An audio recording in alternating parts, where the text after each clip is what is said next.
Hi everyone, welcome to Umkosi noMagajane. I am uMagajane. Umkosi wethu namhlanje bazala bamzitha, it's about our favorite show which is Izingane Zesithembu. So guys, yesterday bokudlala Ingane Zesithembu. I don't know which episode but it's season 2 of Izingane Zesithembu. And guys, this season it doesn't give, man. It's not giving. I found the season 1 of Ingane Zesithembu. I don't know whether I had mhlambe huge expectations. I thought mhlambe izofana neyokuqala or kuzoba ne-vibe, but now no. Okay, our favorite Izola ivelanga futhi uVyokazi, and I think it's the second episode angaveli. But yeah, then I think this time abanantweni abangakhuluma ngayo makasikhulume ngento ebalekile izona. So we know that uMpumelelo on the previous episode uyahamba yovakashela uTirelo Northwest ayobona ingane noTirelo, and they are still in a relationship, which is a good thing.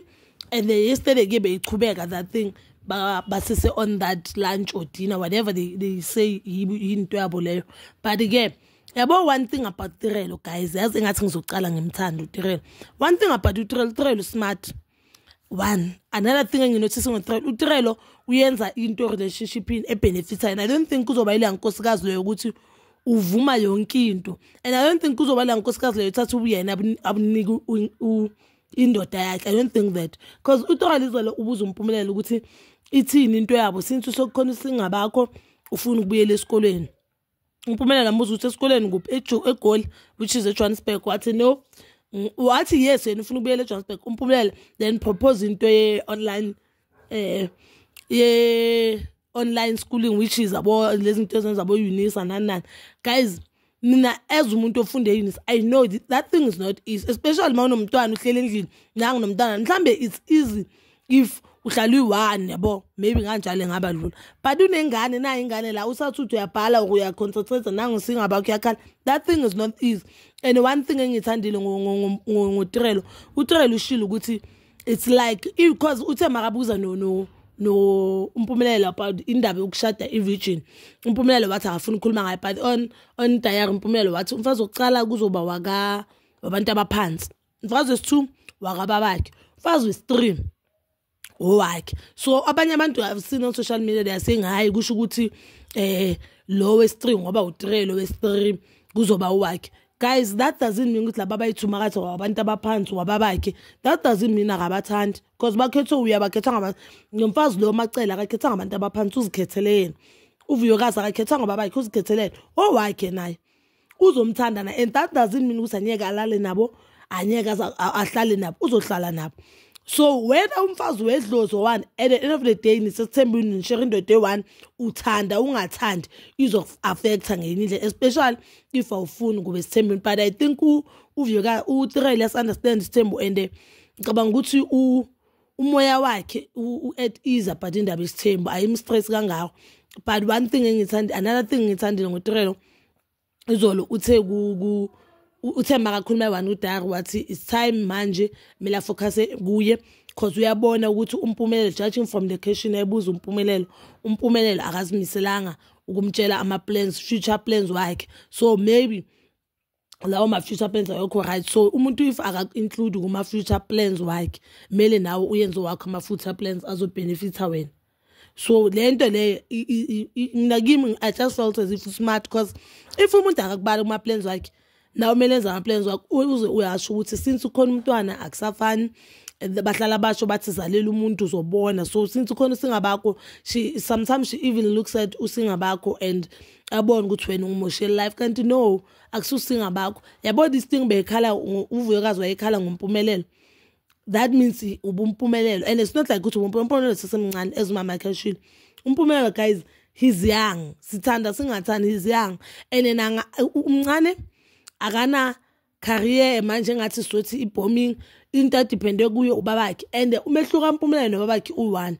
uMpumelelo ukhule aphila kamnandi, base umama wakhe nobabakhe bayasebenza, babakhe rich, so banganayo noma ukhula kini unganazinto man, ufise ezinye izinto njengathi uphushe life ini, uphushe uthi ngifuna ukuya lapha nale vision yakho banayo uyiphusha ngenkani. So uMpumelelo akanayo into emfostayo ukuthi you know what, I must work hard ngizokwazi ukuthatha lesithembu khulise lo muso. So kubabakhe yayisenhlizweni ngoba kakuyinto ebalekile ukuthi ngifuna ukukhulisa umuzi ngenzele this thing for mama but ukhumbula uMpumelelo isho nje njengephupho uthi ngifuna ukukhulisa umuzi kagogo akayifili lento akayibonanga lento babakhe ayibonile lomhlupheko babakhe andlule kubo kumenza ukuthi azafuna umndeni omkhulu azafuna ukuba successful yabo ayifani and enye into ehlala esho mayeni ukuthi yes there might be a same age yabo age ngalifani ukuthi hayi yes nobabakhe washada ngalenkathi but ke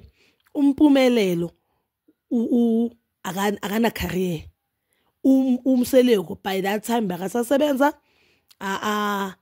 already wayesenengane phela abo Mpumelelo sebavelile nabo Snebe sebavelile nabo lohlala noMakhumalo wayesevelile you understand so wayese ready I think ukuthi you know what now I want to get married nani and ubu ready babantu abufika ngesikhathi esifikayo nokukhula kwabantu asikhulu ngokufanele umuntu angakhula amncane aphusha omncane umuntu acala ukubona ukuthi no life inimele ngisebenza hard amdala but ke asikhulu ngokufana mina what into engifila or ngicabanga ukuthi izoba best for uVuyokazi nabo Tirelo now ukuthi ba focus empilweni yabo already futhi bona into abantu benenhlanhla ngayo ukuthi already sebaziwa so it's easy for them ukuthi umuntu angavela afuna ukusebenza nama brands asebenza nama brands umuntu kungaba easy for yena manje ukuthi afuna umsebenzi whatever umsebenzi athola umsebenzi they can even start their own YouTube channel whatever kodwa into ebalekile manje ukuthi bakhuphula amakaws babone ukuthi la akhambi kahle because nalo macela bathi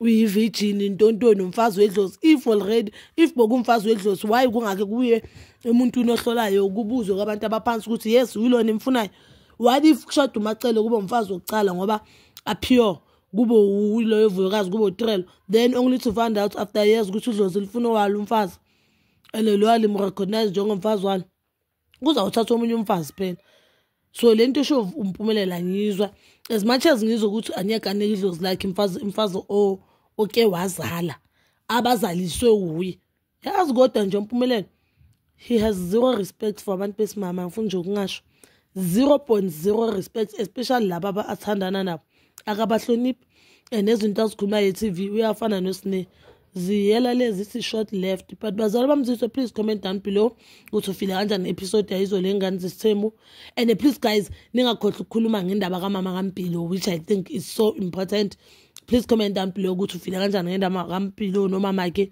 do you agree noMpilo ukuthi umama ke ngabe uthi sacrifice kancane then amnike isibongo sikaMseleko of which mina I don't think ukuthi